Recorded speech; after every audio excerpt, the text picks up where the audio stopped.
நம் உடலில் உள்ள உறுப்புகளில் மிகவும் முக்கியமானது இதயம். இதயத்தை எப்படி ஆரோக்கியமாக வைத்துக்கொள்ள வேண்டும் என்பதை பற்றி நம்மிடையே பகிர்ந்து கொள்ள வந்திருக்கிறார் இதய நிபுணர் டாக்டர் சொக்கலிங்கம் அவர்கள். நிகழ்ச்சியில் அடுத்த பகுதியாக வரவிருப்பது பல்லாண்டு வாழ்ந்திட.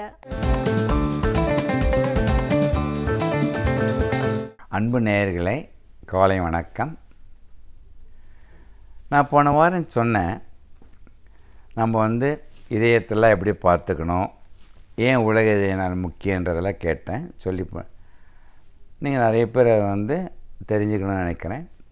இந்த வாரம் நான் சில கருத்துக்களை நான் சொல்ல விரும்புகின்றேன். இந்த ஃபஸ்ட்டு ஸ்லைடை பாருங்களேன். இந்த ஸ்லைடை பார்த்திங்கன்னா அனைவருக்கும் அறிமுகமானவர்கள் தெரிந்திருக்கும், சில பேர் அவருடன் பார்த்திருப்பீர்கள், பழகியிருப்பீர்கள்.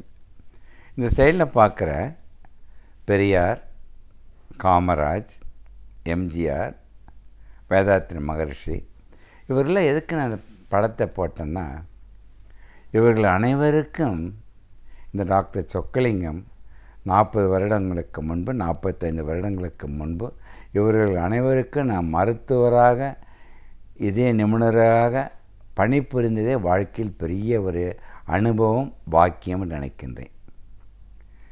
பெரியாரிடம் ஒரு 40 வருடங்களுக்கு முன்பு நான் அவரை மருத்துவராக பழகும் பொழுது அவர் சக்தியை ரொம்ப உணர்ந்தேன்.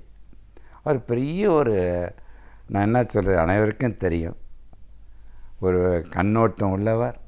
வாழ்க்கையில் மக்கள் சமுதாயத்தை எப்படி மேன்மைப்படுத்த வேண்டும் ஒரே நோக்கத்தில் வாழ்ந்தார். அது அவருடைய படம் போட்டு காட்டினதெல்லாம் அவர்களுக்கெல்லாம் வைத்தியம் சொன்னேன்னு சொல்லி பெருமை சேர்த்து கொள்வதற்காக காட்டவில்லை. அவர்களிடம் கிடைத்த அனுபவங்களை உங்களிடம் பகிர்ந்து கொள்வதற்கு கூட நான் கேட்கின்றேன்.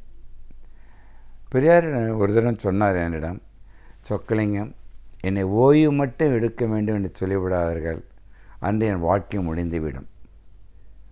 உடனே அங்கே சொன்னேன், ஐயா, நீங்கள் உழைத்து கொண்டே இருக்க வேண்டும், ஓய்வு எடுக்க வேண்டும் என்று சொக்கலிங்கம் சொல்ல மாட்டேன். அவர் 97 வயது வரைக்கும் உழைத்து கொண்டிருந்தார். இப்போ இன்னொரு செய்தி சொல்கிறேன். மணியம்மையார் அவங்கள் மனைவி, எங்கள் தாய், என்னுடைய தாய் சம்பூர்ணம்மாள், இருவரும் கிளாஸ்மேட்ஸ். வேலூரில் ஒன்றாக படிப்பார்கள். 2 பேரும் ஒன்றா தான் ரிக்ஷாவில் போவாங்க. எங்கள் அம்மா அடிக்கடி சொல்லியிருக்காங்க. அவர்களுடன் பழகிய வாய்ப்பு எனக்கு பெரிய ஒரு பொக்கிஷமாக நினைக்கிறேன், ஒரு பாக்கியம் நினைக்கிறேன், ஒரு அனுபவம். அதேமாதிரி காமராஜருடைய மருத்துவராக இருக்கும்போது இரவில் அவருடன் பேசி கொண்டிருப்பேன். நம்ம தலைவர் மாதிரி தான் அவரும் எப்பொழுதும் மக்களை பற்றித்தான் சிந்தி கொண்டிருப்பார். அவர் உடல்நல குறைவாக இருக்கும்பொழுது கூட என்னிடம் பகிர்ந்து கொண்டது, இதை செய்யணுமே அதை செய்யணுமே சொக்கலிங் எப்படி செய்யணுன்றதான் கேட்பார். அவர்கள் சிந்தனை, சொல், செயல் அனைத்தும் சமுதாயத்தை நோக்கி தான் இருந்திருக்குது அவர்கள் பயணம். அதே மாதிரி தான் நினச்சிட்டு இருந்தேன். எம்ஜிஆரும் சரி, வேதாத்ரி மகரிஷி அவர் ரொம்ப எனக்கு மருத்துவராக இருந்தால் அவர் வாழ்க வளமுடன் என்ற பெரிய ஒரு இயக்கத்தை நடத்தி கொண்டிருக்கார். நிறைய மீட்டிங்கில் பேசியிருக்கேன். அவரும் யாரும் துறவரம் என்னிடம் சேரக்கூடாது, உங்கள் இல்லறத்தை நல்லறமாக மாற்றி, உங்கள் இல்லறத்தில் மனைவி குழந்தைகளுடன் அதுதான் உங்கள் குடும்பம், அந்த குடும்பத்தை வைத்து சமுதாயத்தை காப்பாற்றி கொள்ள வேண்டும் என்று எந்த கடவுளையும் கும்பிட வேண்டும் சொல்ல மாட்டார். உங்களை உணர்ந்து வாழ்வதே பெரிய தெய்வ சக்தின்னுவார். அவர் ஒரு பெரிய மகான். நிறைய அவருடைய ஃபாலோவர்ஸ் இருக்காங்க. இதெல்லாம் சொல்கிறதுக்கு காரணம், வாழ்கின்ற நமக்கு வாழ்ந்த மக்கள் வழிகாட்டி, அதில் மாற்று கருத்தில்லை. இதே நிலையில் நாம் வாழும் பொழுது வாழப்போகும் மக்களுக்கு நம் அனைவரும் வழிகாட்டியாக மாறிவிட வேண்டும். உங்கள் குழந்தைங்களை பார்த்து இது செய் அது செய்ன்னு சொன்னால் எந்த குழந்தைகளும் செய்யாது. நீங்கள் செய்ய வேண்டும் சொன்னால் மாறி தான் செய்கின்ற அந்த குணம்தான் குழந்தைகளுக்கு வந்துவிடும். அதுக்கு தான் அடிக்கடி சொல்லுவேன், உங்கள் குழந்தைகள் எது செய்ய வேண்டும் என்று நினைக்கின்றீர்களோ, பெற்றோர்களாகிய நீங்கள் அந்த வாழ்க்கை முறையை கடைப்பிடித்தால் உங்கள் குழந்தைகள் உங்களை பின்பற்றி அவர்கள் சீரமைத்து கொள்ளுமே தவிர, நீங்கள் எதோ செய்வீங்க, குழந்தைங்க அதை செய்யணும்னு நினச்சா செய்யவே மாட்டார். ஸோ அவர் வாழ்வதற்கு ஒரு வழிகாட்டியாக நீ மாறிவிட்டால் அதை கடைபிடித்து வாழ கற்றுக்கொள்ள வேண்டும். இதான் அடிக்கடி நான் சொல்கிறேன். இப்போ பிறந்த குழந்தை பிறந்த உடனே முதல் சொல்கிற வார்த்தை அம்மா கூட சொல்கிறதில்ல. அந்த குழந்தைய சொல்கிறது டென்ஷனாக ஆக்காதீங்க. ஏன்னா நீங்கள் ரொம்ப டென்ஷனாக பார்த்து அந்த குழந்தைக்கு முதல் உச்சரிப்பே டென்ஷன் ஆகி போச்சு. ஸோ டென்ஷன் என்ற வார்த்தையை உங்கள் அகராதியிலிருந்து எடுத்து விட வேண்டும். ஸோ வாழ்க்கையை மகிழ்ச்சியாக இதை சாப்பிடு அதை சாப்பிடாத உடற்பயிற்சி செய்ய இதெல்லாம் நீ சொல்லி கொடுத்தால் எந்த குழந்தையும் கேட்காது. நீ ஆசிரியராக இருந்து செய்ய முடியாது. அந்த குழந்தைகளின் நண்பர்களாக மாறி நீங்கள் வாழ்க்கை முறையை சீராக வைத்து கொண்டால் உங்களை பார்த்து வாழ்கின்ற குழந்தைகள் நீங்கள் செல்கின்ற பாதையை அதுவாகவே கடைப்பிடிக்க ஆரம்பித்துவிடும். அதான் முக்கியமான கருத்து. ஏன் இந்த கருத்தெல்லாம் சொல்கிறேன்னா, இந்த ஸ்லைடை பாருங்களேன். சமீபத்தில் நானும் திரு அப்துல் கலாமும் 15,000 மாணவர்கள் இருக்கின்ற மேடையில் பேசுவது எனக்கு வாய்ப்பு. அவரிடம் பேசும்பொழுது பெரிய ஒரு சக்தி அவரிடம் கண்டேன். அவர் சொல்லுகின்ற கருத்து அனைத்தும் உலக மக்கள் அனைவரும் ஒன்னஸாக வாழ வேண்டும் அதை நினச்சி சொன்னார். அப்புறம் நிறைய நாங்கள் சொன்னேன். அந்த இடத்துல நான் பேசும்போது கருத்தை கூட சொன்னேன். நீங்களும் பார்த்து குறித்து வைத்து கொள்ளுங்கள். நம்ம வெற்றி அடைஞ்சவுடனே மகிழ்ச்சின்னு நினைக்கிறீங்கள. ஸோ வெற்றி அடைவது மகிழ்ச்சியை நினைப்பது தவறில்லை. ஆனால் வெற்றி அடைவது தான் மகிழ்ச்சியை நினைத்து கொண்டால் வெற்றி அடையும் வரை நீங்கள் மகிழ்ச்சியற்று இருக்கின்றீர்கள்.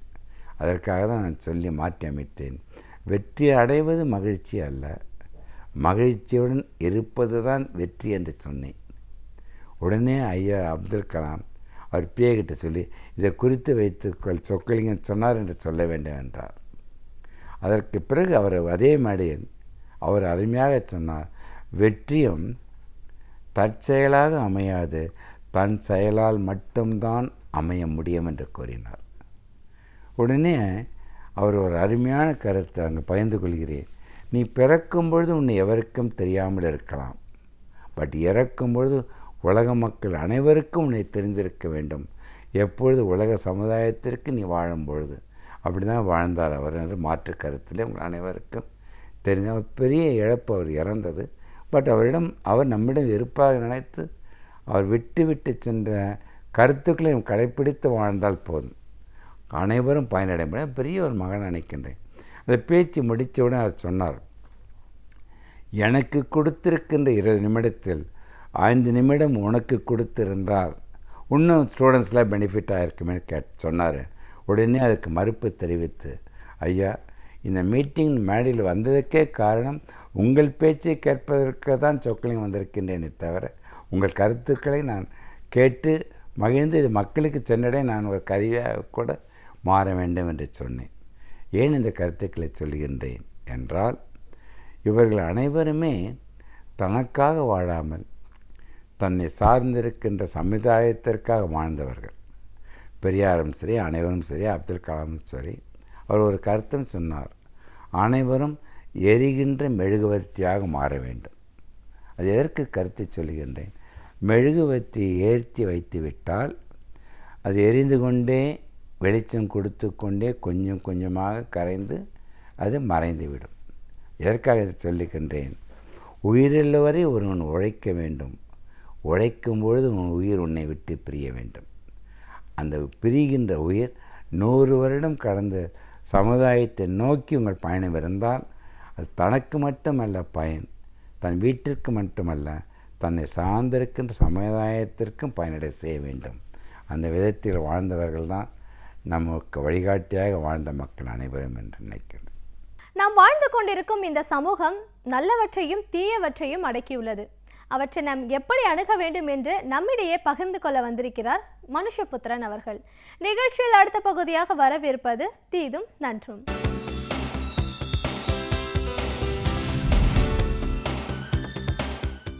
வணக்கம் நண்பர்களே. இன்னும் ஒரு இனிய காலை பொழுதில் தீதும் நன்றும் நிகழ்ச்சியில் உங்களை சந்திப்பதில் மிக்க மகிழ்ச்சி அடைகிறேன். சமீபத்தில் மகாராஷ்டிராவில் மும்பை உயர்நீதிமன்றம் ஒரு முக்கியமான கேள்வியை எழுப்பியிருக்கிறது. மகாராஷ்டிராவில் இவ்வளவு கடுமையான தண்ணீர் பஞ்சம் நிலவுகிற ஒரு சூழலில் இங்கு ஐபிஎல் போட்டிகளை நடத்துவது முக்கியமா என்கிற கேள்வியை உயர்நீதிமன்றம் எழுப்பியிருக்கிறது. ஏனென்றால் மகாராஷ்டிராவில் தண்ணீர் பஞ்சம் மிக கடுமையாக இருக்கிற ஒரு சூழலில் அந்த போட்டிகளை அங்கு நடத்தக்கூடாது என்று அங்கே ஒரு மனு உயர்நீதிமன்றத்தில் தாக்கல் செய்யப்பட்டது. அந்த மனுவின் மீதான விசாரணையில் தான் நீதிபதிகள் இந்த கேள்விகளை எழுப்பியிருக்கிறார்கள். தண்ணீர் பஞ்சத்திற்கும் கிரிக்கெட்டிற்கும் என்ன தொடர்பு என்று நீங்கள் கேட்கலாம். கிரிக்கெட் விளையாடக்கூடிய அந்த ஆடுகளத்தை, அந்த மைதானத்தை தயாரிப்பதற்கு ஏராளமான தண்ணீர் தேவைப்படுகிறது, அந்த ஆடுகளத்தை பராமரிப்பதற்கு. ஆனால் மக்களை தண்ணீரை சேமியுங்கள், தண்ணீரை குறைவாக பயன்படுத்துங்கள் என்று அறிவுறுத்துகிற ஒரு காலகட்டத்தில் ஏராளமான தண்ணீரை நீங்கள் ஒரு ஐபிஎல் பந்தயத்திற்காக நடத்த வேண்டுமா என்பதுதான் நீதிமன்றத்தினுடைய கேள்வி. ஏனென்றால் சமீபத்தில் மகாராஷ்டிரா முதலமைச்சர் கூட ஹோலி பண்டிகையின் போது தண்ணீரை வீணாக்காதீர்கள் என்கிற ஒரு கோரிக்கையை முன்வைத்தார்.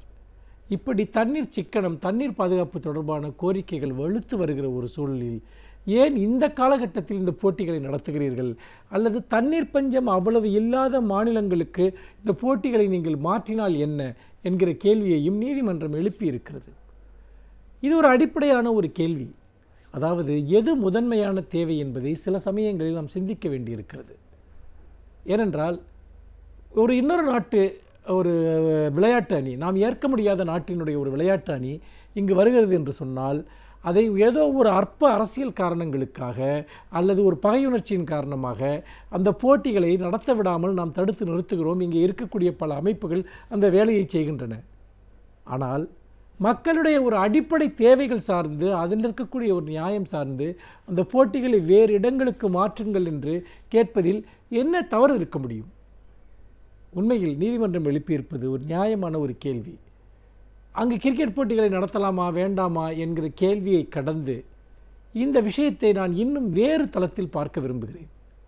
அதாவது மக்களுக்கு எதெல்லாம் மறுக்கப்படுகிறதோ, மக்களுக்கு எதெல்லாம் பற்றாக்குறையாக இருக்கிறதோ, அல்லது அடித்தட்டு மக்களுக்கு எதெல்லாம் கிடைக்கவில்லையோ, அது சமூகத்தின் இன்னொரு சிறு பகுதியினருக்கு தாராளமாக தங்குதடையின்றி கிடைக்கிறது என்பதை நாம் மறந்துவிடக்கூடாது. உதாரணமாக கிராமப்புறங்களில் பல மணி நேரம் மின்வெட்டு இருக்கிறது. விவசாயிகளுக்கு அவர்களுடைய பம்ப் செட்டுகளை இயக்குவதற்கான மின்சாரம் கூட கிடைப்பதில்லை. விவசாயம் ஒரு பெரிய அளவிற்கு ஒரு அழிவை சந்தித்திருக்கிறது. மகாராஷ்டிராவில் மட்டுமல்ல, தமிழகத்திலும் கூட இப்படி தண்ணீர் பற்றாக்குறையினால் விவசாயம் பெரிய அளவிற்கு ஒரு அழிவை சந்தித்திருக்கிறது. விவசாயிகள் தற்கொலை செய்து கொண்டு இறக்கக்கூடிய ஒரு மிகப்பெரிய ஒரு அவலம் இந்த நாட்டில் நடந்து கொண்டிருக்கிறது. விவசாயிகளுடைய மின்சார தேவையையோ, விவசாயிகளுடைய தண்ணீர் தேவையையோ நம்மால் தீர்க்க முடியவில்லை. ஆனால் பெருநகரங்களில், சென்னை போன்ற நகரங்களில் இந்த தண்ணீர் எவ்வளவு தாராளமாக செலவழிக்கப்படுகிறது என்பதை யோசித்து பாருங்கள். கிராமப்புற மக்களுக்கு அவர்களுடைய வாழ்வாதாரத்திற்கோ அடிப்படை தேவைகளுக்கோ கூட தண்ணீர் கிடைக்கவில்லை. ஆனால் நீங்கள் நகர்ப்புறங்களில் பல இடங்களில் மின்சாரமும் தண்ணீரும் எல்லா இடங்களிலும் தாராளமாக கிடைக்கிறது. அவை கிடைக்கக்கூடாது என்று நான் சொல்லவில்லை. இந்த பாரபட்சத்தை பற்றி பேச விரும்புகிறேன். சமீபத்தில் நான் ஒரு புள்ளி விவரம் படித்தேன். அதாவது நம்முடைய நவீன வீடுகளில் நாம் பயன்படுத்துகிற நவீன கழிவறைகளில் ஒரு நாளைக்கு எத்தனை லிட்டர் தண்ணீர் செலவழிக்கப்படுகிறது என்று. பல லட்சம் லிட்டர் தண்ணீர் அப்படி செலவாகிறது. இன்னொரு புறம் நம்முடைய உணவகங்களில், நட்சத்திர விடுதிகளில் செலவழிக்கக்கூடிய தண்ணீரினுடைய அளவு என்பது மிக மிக பிரம்மாண்டமானது. அதே போல் ஷாப்பிங் மால்களில் செலவிடப்படக்கூடிய தண்ணீர் என்பது. இதை அப்படியே நீங்கள் மின்சாரத்திற்கும் கூட பொருத்தி பார்க்கலாம். இங்கே இருக்கக்கூடிய மிகப்பெரிய ஐடி நிறுவனங்களுக்கோ, மிகப்பெரிய வர்த்தக நிறுவனங்களுக்கோ, அல்லது குளிரூட்டப்பட்ட ஒரு அதிநவீன திரையரங்குகளுக்கோ, ஷாப்பிங் மால்களுக்கோ, அல்லது மிகப்பெரிய வர்த்தக நிறுவனங்களுக்கோ மின்சார பற்றாக்குறை என்கிற ஒன்று ஏதாவது எங்காவது இருக்கிறதா? நிச்சயமாக இல்லை. ஆனால் எளிய மக்களுடைய தேவைகள், எளிய மக்களுடைய ஒரு அடிப்படையான பிரச்சனைகளுக்கு இதெல்லாம் கிடைப்பதில்லை, அல்லது அவையெல்லாம் திசை திருப்பப்பட்டு நகரங்களை நோக்கி செலுத்தப்படுகிறது. மின் உற்பத்தியில் பெரும்பகுதியை நகர்ப்புறங்கள் நுகர்கின்றன. தமிழகத்தினுடைய தண்ணீர் உற்பத்தியில் பெரும்பகுதியை நகர்ப்புறங்களுக்கு திருப்பி விடப்படுகிறது. இது ஒரு பாரபட்சம் இல்லையா? இப்படிப்பட்ட ஒரு சூழ்நிலையில் தான் ஐபிஎல்லுக்கு எதிராக இன்றைக்கு நீதிமன்றம் எழுப்பக்கூடிய இந்த கேள்வியை நாம் வெறுமனே ஒரு ஐபிஎல் போட்டிக்கு எதிரான ஒரு கேள்வியாக பார்க்கக்கூடாது. மாறாக நீங்கள் விவசாயிகளுடைய நலன்களை, பொதுமக்களுடைய நலன்களை, குடிமக்களுடைய நலன்களை முற்றாக புறக்கணித்துவிட்டு ரிசோர்ஸ், அந்த அடிப்படை வளங்களை நீங்கள் கேளிக்கைக்காகவும் அல்லது சமூகத்தில் பணம் படைத்தவர்கள், அதிகாரம் படைத்தவர்களுடைய தேவைகளுக்காகவும் நீங்கள் முற்றாக திருப்பி விடுவது குறித்த ஒரு அடிப்படையான கேள்வியாகத்தான் நாம் நீதிமன்றம் எழுப்பக்கூடிய இந்த கேள்விகளை பார்க்க முடியும் என்று நான் நினைக்கிறேன். அப்படி பார்க்கிற போது உண்மையிலேயே நாம் செய்ய வேண்டியது என்ன? இதுதான் முக்கியமான கேள்வி. இன்றைக்கு 2 விஷயங்கள் இருக்கின்றன தண்ணீர் தேவைகளை பொறுத்த வரைக்கும். அதாவது, ஒன்று, நம்முடைய அடிப்படை நீராதாரங்களை பாதுகாப்பது என்பது, நீர் வளங்களை பாதுகாப்பது என்பது. துரதிர்ஷ்டவசமாக நம்முடைய பல்வேறு விதமான தவறுகளின் காரணமாகவும், பேராசையின் காரணமாகவும், சில தனி மனிதர்கள் செய்யக்கூடிய குற்றங்களின் காரணமாகவும் நம்முடைய பெருமளவிற்கான நீர்நிலைகள் இன்றைக்கு அழிந்து விட்டன. மிகப்பெரிய அளவிற்கு மழைப்பொழிவு இருந்தாலும் கூட வருகிற கோடை காலம் என்பது இன்றைக்கு கடந்த 10 ஆண்டுகளில் மிக கொடூரமான கோடை காலமாக இருக்கப் போகிறது என்று தொடர்ந்து ஆய்வாளர்கள் சுட்டிக்காட்டுகிறார்கள். மிகப்பெரிய அளவிற்கான ஒரு தண்ணீர் பஞ்சம் இங்கு ஏற்பட போகிறது என்பதை பற்றி தொடர்ந்து செய்திகள் வந்த வண்ணம் இருக்கின்றன. இதுவரைக்கும் வரலாற்றில் இல்லாத அளவிற்கு மிக கடுமையான வெப்பத்தினுடைய தாக்கம் வருகிற ஏப்ரல் மே மாதங்களில் இருக்கும் என்றும் அந்த ஆய்வுகள் சுட்டிக்காட்டுகின்றன. நாம் ஒரு நீண்ட கோடையை நாம் இப்பொழுது கடந்து கொண்டிருக்கிறோம். ஏனென்றால் கோடை காலம் என்பது இந்த பிப்ரவரியிலேயே தொடங்கிவிட்டது. பிப்ரவரியில் தொடங்கி அது எப்படியும் ஜூலை ஆகஸ்ட் மாதம் வரைக்கும் மிக நீண்ட ஒரு கொடூரமான கோடை காலமாக இது இருக்கப் போகிறது என்று சொல்கிறார்கள். அப்படி சொல்கிற போது சென்னையில் குடிநீர் தட்டுப்பாட்டிற்கு வாய்ப்பு இருக்கிறது. மிகப்பெரிய அளவிற்கு நீர்வளங்கள் என்பது இன்றைக்கு வற்றி வருகின்றன என்கிற செய்திகள் வருகின்றன. இது ஒரு புறம். இன்னொரு புறம் நீங்கள் பார்த்தீர்கள் என்றால், இப்படி நாம் நீர்நிலைகளை பாதுகாக்க தவறியதன் காரணமாக நம்முடைய நீராதாரங்கள் பெருமளவு சுருங்கி போய்விட்டன. அப்படி இருக்கிற போது இருக்கிற நீர்வளங்களை சமத்துவமாக பங்கிட வேண்டும் என்பது மிக மிக முக்கியமான ஒரு விஷயம். அதாவது, முற்றாக கிராமப்புற மக்கள், எளிய மக்களினுடைய தேவைகளை நிராகரித்துவிட்டு முழுக்க முழுக்க நகர்ப்புறம் சார்ந்த கேளிக்கைகளுக்கு எல்லா விதமான இயற்கை வளங்களையும் நாம் திருப்பி விடுவது நியாயம்தானா என்பதை பார்க்க வேண்டும். அந்த வகையில் எப்படி நாம் மக்களுக்கு அறிவுறுத்துகிறோமோ தண்ணீரை குறைவாக பயன்படுத்துங்கள் என்று, சிக்கனமாக பயன்படுத்துங்கள் என்று, அதுபோன்ற விஷயங்களை நாம் உண்மையில் நாம் சொல்ல வேண்டியது மிகப்பெரிய நிறுவனங்களுக்கு, கேளிக்கைகளை நடத்துகிறவர்களுக்கும் சொல்ல வேண்டியிருக்கிறது. சிக்கனமும் கட்டுப்பாடும் எல்லா தளங்களிலும் வருகிற போதுதான் அதனுடைய பயன்பாடு என்பது வரும்.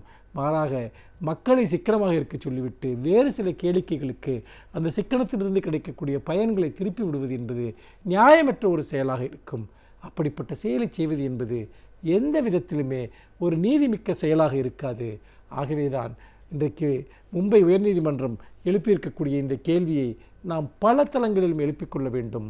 எது முதன்மையான தேவை, எது முக்கியமான தேவை, காலத்தால் நாம் கவனிக்க வேண்டிய தேவைகள் என்ன, ஒத்திவைக்கக்கூடியவை என்ன என்பதை பற்றியெல்லாம் இன்றைக்கு இயற்கை வளங்களை பொறுத்த வரைக்கும் நமக்கு ஒரு ஆழமான பார்வை தேவை என்று சொல்லி மீண்டும் இன்னும் ஒரு புதிய சிந்தனையோடு உங்களை சந்திக்கிறேன். நன்றி, வணக்கம். எப்பொழுதுமே நல்ல விஷயங்களை ஒரு சாதாரண மனிதர் சொல்லும் பொழுது நாம் அதை பெருசாக பொருட்படுத்துவதில்லை.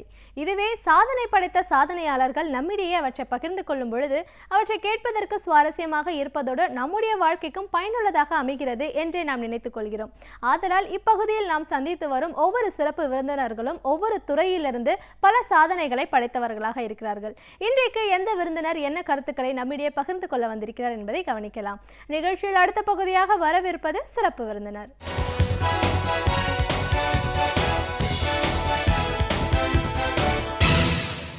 வணக்கம் நேயர்களே, விடியலே வா நிகழ்ச்சியின் சிறப்பு விருந்தினருக்கான நேரம் இது. இன்றைய சிறப்பு விருந்தினர் திராவிடர் இயக்க தமிழர் பேரவையின் பொதுச் செயலாளர் திரு சுபவீர பாண்டியன். 2016 சட்டமன்ற தேர்தல் வரக்கூடிய இந்த சூழல்ல திமுக தலைவர் கலைஞர் அவர்களது தேர்தல் அறிக்கை எல்லா தரப்பு மக்களிடையும் பெரிய ஒரு வரவேற்பை பெற்றதா இருக்கு. எப்படி எல்லா தரப்பு மக்களுடைய தேவைகளையும் பூர்த்தி செய்யக்கூடியதா இந்த தேர்தல் அறிக்கை அமைஞ்சது, இது உருவான விதம் சார்ந்து பல விஷயங்களை இன்னைக்கு நாம அவர்கிட்ட கேட்டு தெரிஞ்சுக்கலாம். வணக்கம் சார். வணக்கம். திராவிடர் இயக்க தமிழர் பேரவையின் பொதுச் செயலாளராக முதல்ல எங்கள் நிகழ்ச்சிக்கு உங்களை நாங்கள் வரவேற்கிறோம் சார். இப்போ தேர்தல் வரக்கூடிய இந்த ஒரு சூழலில் முக்கியமான ஒரு விஷயமா இப்போ சமீப காலமாக உலா வரக்கூடியது தலைவர் கலைஞர் அவர்களது தேர்தல் அறிக்கை தான்.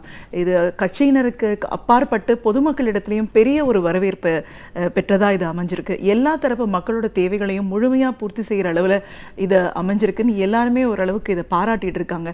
இதுக்கு அப்பாற்பட்டு தலைவர் கலைஞர் அவர்கள் சொல்கிற விஷயம் விஷயத்தை கண்டிப்பாக செய்வார்ன்ற ஒரு நம்பிக்கையும் மக்களிடத்தில் அதிகமாக இருக்குது. இந்த சூழலில் இந்த தேர்தல் அறிக்கை எப்படி உருவானது, இதில் இருக்கிற சிறப்பு அம்சங்கள் என்ன, யாருக்கெல்லாம் இதில் முழுமையான பயனாளிகளாக இருக்க போகிறாங்க, இந்த மாதிரியான விஷயங்களை இன்னைக்கு இந்த நேயர்களோட நீங்கள் முழுமையாக பகிர்ந்துக்கணும் சார். முதல்ல இந்த தேர்தல் அறிக்கை உருவான விதம் பற்றி சொல்லுங்கள். முதல்ல தேர்தல் அறிக்கை பற்றி ஒரு வரி சொல்லணும். பொதுவாகவே ஒவ்வொரு தேர்தலிலும் திமுக கழகத்தினுடைய தேர்தல் அறிக்கைக்கு என்று ஒரு எதிர்பார்ப்பு உண்டு. அதுவும் இந்த தேர்தல் அறிக்கை என்னை பொறுத்தளவு இது வெறும் தேர்தல் அறிக்கை அல்ல, வெற்றிக்கான முன்னுரை என்று நான் கருதுகிறேன். வெகு மக்களிடத்தில் இந்த தேர்தல் அறிக்கை ஒரு பெரிய மகிழ்ச்சியையும் எதிர்க்கட்சியினருக்கு ஒரு அதிர்ச்சியையும் கொடுத்திருக்கிறது. அதற்கு காரணம், இந்த தேர்தல் அறிக்கை ஒரு அறிவியல் பூர்வமாக, சயின்டிஃபிக் என்று நாம் சொல்லுகிறோமே, ஒரு அறிவியல் பூர்வமாக அது தயாரிக்கப்பட்டிருக்கிறது. இந்த தேர்தல் அறிக்கை உருவான விதம் பற்றியே முதலில் நாம் பேச வேண்டும். ஏன்னா இது மக்களுக்கான தேர்தல் அறிக்கை தான். ஆனால் அதை ரொம்ப நுட்பமாக சொன்னால் இது மக்களால் எழுதப்பட்ட தேர்தல் அறிக்கைன்னு நான் பார்க்கிறேன். ஒரு கட்சியால் எழுதப்பட்ட தேர்தல் அறிக்கை அல்ல. இப்படி நான் சொல்லுவது ஒரு மிகைப்படுத்துவதற்காக இல்லை. காரணம், மக்களின் கருத்தறிந்து மக்களினுடைய எல்லா விதமான சிந்தனைகளையும் உள்வாங்கிக் கொண்டு அவர்களின் கருத்துக்களை எதிரொலிப்பதாக இந்த தேர்தல் அறிக்கை இருக்கிறதே தவிர மக்களுக்கு நாம் சொல்லலை. மக்களிடம் சென்றோம், மக்களிடம் கற்றோம், மக்களிடம் பெற்றோம், மக்களுக்கு திருப்பி தருகிறோம் என்பதாக இந்த அறிக்கை இருக்கிறது.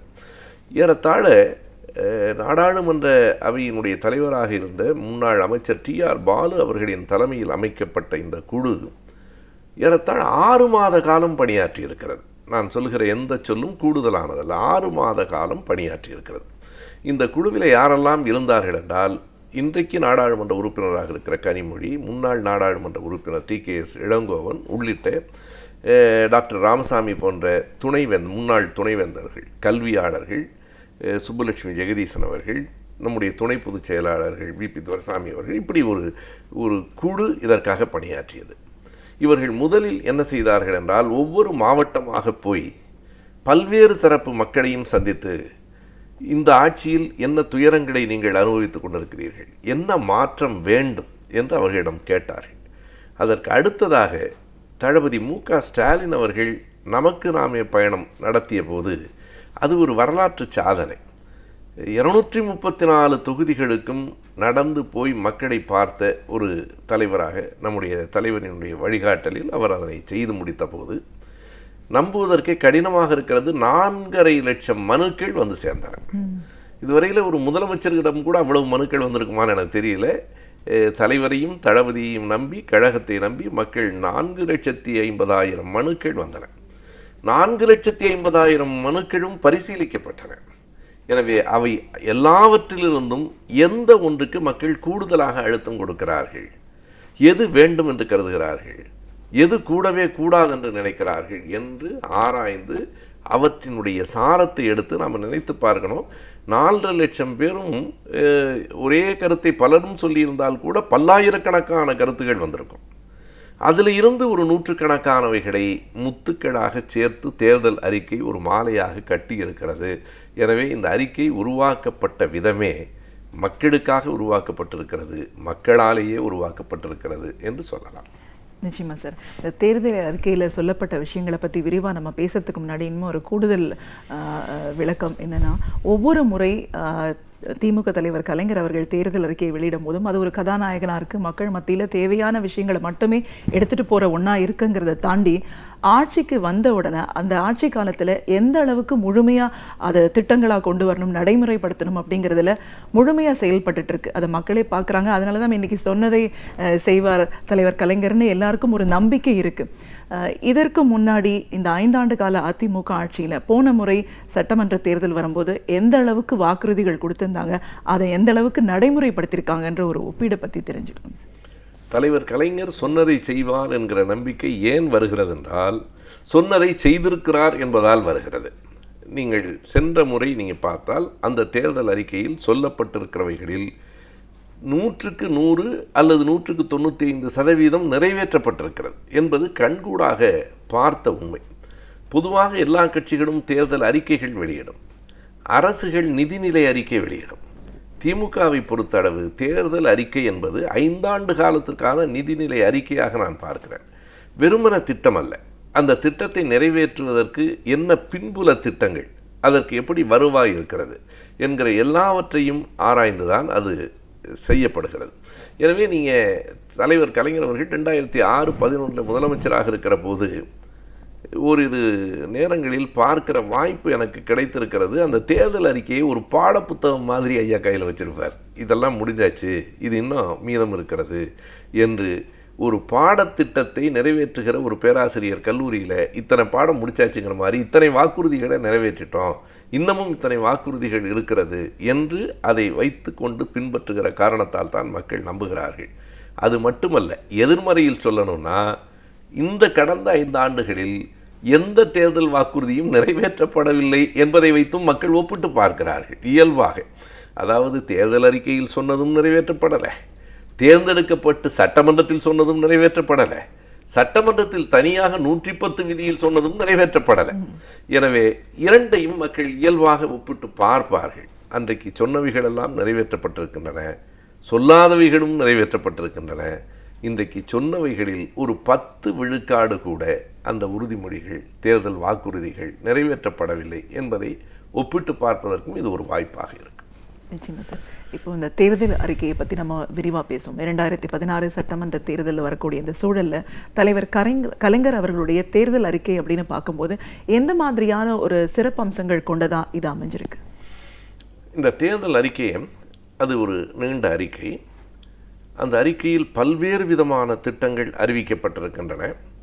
வரிசையாக படித்து கொண்டு போகிற போது எல்லா திட்டங்களும் நம் மனத்தில் நிலைக்குமா என்பதை விட அதை பகுத்து பார்த்து கொண்டால் எளிதாக இருக்கும் என்று நான் கருதுகிறேன். நான் 2 வகையாக பிரித்து பார்க்கிறேன். இந்த தேர்தல் அறிக்கையில் மக்கள் நலம் சார்ந்த திட்டங்கள், கொள்கை உரம் சார்ந்த திட்டங்கள் இரண்டும் இருக்கின்றன. ஒரு கட்சி என்றால் அடிப்படையில் ஒரு கொள்கை இருக்கணும். திராவிட இயக்கம் அந்த அடிப்படை கொள்கைகளால் உருவானது. திராவிட இயக்கம் ஒரு காலத்தின் தேவையால் உருப்பெற்றது. எனவே இன உணர்வு, மொழி உணர்வு, சமூக நீதி, பகுத்தறிவு இப்படிப்பட்ட கொள்கையின் அடித்தளத்தில் உருவான இயக்கம் திராவிட இயக்கம். எனவே அப்படி கொள்கை உரம் சார்ந்த திட்டங்களும் இந்த தேர்தல் அறிக்கையில் இருக்கின்றன. அதற்கு முன்னால் நாம் மக்கள் நலம் சார்ந்த திட்டங்களை பார்க்கலாம். ஏனென்றால் இந்த அரசு என்பது மக்களுக்கான அரசு. நம்முடைய கொள்கைகளை ஏற்றுக்கொள்ளாதவர்களுக்கும் இந்த அரசு பொதுவான அரசு. எனவே கொள்கை நலம் சார்ந்த திட்டங்களை நாம் முன்வைத்தாலும் நம் கொள்கைகளை ஏற்காதவர்களுக்கும் அவர்களின் தேவைகளையும் நிறைவேற்ற வேண்டும். தலைவர் அவர்கள் முதலமைச்சராக இருந்த நேரத்திலே தான் தமிழ்நாட்டில் பல்வேறு கோயில்களில் பல்வேறு பணிகள் நிறைவேறின. எனவே நம்முடைய கொள்கை என்பது ஒரு பக்கம், பொதுவாக மக்கள் நலம் என்பது இன்னொரு பக்கம். எனவே 2ஆக நாம் பிரித்து கொள்ளலாம்.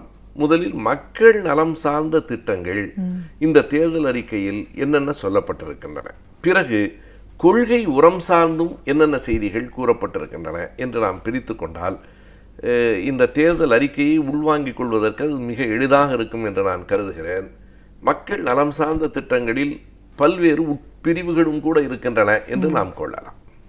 மக்கள் நலன் சார்ந்த திட்டங்கள் என்னெல்லாம் இருக்குன்றதை பற்றி நம்ம ஃபஸ்ட்டு விரிவாக பேசுவோம் சார். மக்கள் நலன் அப்படின்னு வரும்போது இதில் வந்து எல்லா தரப்பு மக்களையும் பூர்த்தி செய்யக்கூடிய ஒரு தேர்தல் அறிக்கையாக இது அமைஞ்சிருக்கு அப்படின்னு சொல்கிறாங்க. அடிப்படை தேவையிலேருந்து அவங்களுடைய அதிகபட்ச தேவை என்னவா இருக்குங்கிறதையும் மனசில் வச்சு யாராக இருந்தாலுமே ஒரு சரியான நிலையில் சமநிலையில் வாழணுங்கிறதுக்கான திட்டங்கள்லாம் இதில் இருக்குன்றாங்க. அதை குறிப்பிட்டு சொல்லணும்னா ஒவ்வொன்றையும் விரிவாக பேசணும். அதில் முதல்ல இந்த மதுவிலக்கு அப்படிங்கிற ஒரு திட்டம், அது திட்டம் சட்டமாக்கப்படும்னு சொல்லியிருக்காங்க. இதோட சிறப்புகள் பற்றி நம்ம விரிவாக பேசலாம். அதுதான் நம்ம முதன்மையாக எடுத்துக்கொள்ள வேண்டியது. இன்னைக்கு மது விலக்கு என்பது எந்த அளவுக்கு மக்கள் அதை தேவை என்று கருதுகிறார்கள் என்பதற்கு ஒரே ஒரு உதாரணம். கடைசி நிமிடம் வரை நாங்கள் மது விலக்கை கொண்டு வர மாட்டோம் என்று சட்டமன்றத்திலே அமைச்சர் மூலமாக சொன்ன இன்றைய அரசு மேடைக்கு வருகிற போது படிப்படியாக நாங்களும் அமுல்படுத்துவோம் என்று சொல்ல வேண்டிய கட்டாயம் உருவாகி இருக்கிறது. அது அவர்களின் உதட்டிலிருந்து தான் அது வருகிறது.